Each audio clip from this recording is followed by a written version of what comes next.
Hello everyone, welcome back to my channel. তো আজকে আবার একটা নতুন ভিডিও নিয়ে চলে এসেছি। তো আজকে ভিডিওটা স্টার্ট হচ্ছে এখান থেকে। তো আমরা চলে গেছিলাম সোনারপুরে, আর সোনারপুরে একটা দিদিকে পার্টি মেকআপ ছিল, তাই সাজাতে গিয়েছিলাম। এখানে দেখতেই পাচ্ছ দিদি নিজেই চলে এসেছে জুঁই ফুল নিতে। আমাদেরকেও বলেছিল নিতে, আমরা একটা নিয়েছি। দিদি বললো আরও লাগবে বলে দিদি নিজেও কিনলো। তারপর আমরা অটোতে চলে যাচ্ছি দিদির বাড়ির সামনে। তো এখানে দেখতেই পাচ্ছ আমার সাথে রয়েছে স্বর্ণালী। ওকে নিয়ে গেছিলাম ওর দিদির বাড়ি বলে।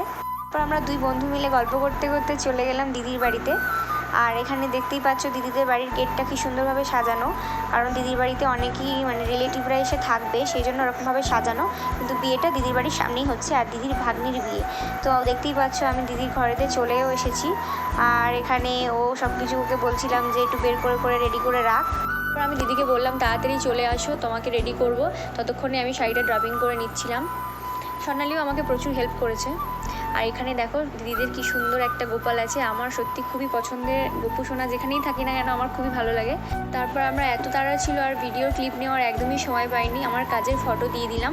আর তোমাদের কেমন লাগছে অবশ্যই জানিও কমেন্ট করে। আর তারপর দেখতেই পাচ্ছ দিদি দুটো লুক আমার কাছ থেকে নিয়েছে, একটা হচ্ছে বিয়েতে, একটা হচ্ছে রিসেপশানে। তো আমি দিদিকে দুদিনই সাজিয়েছিলাম।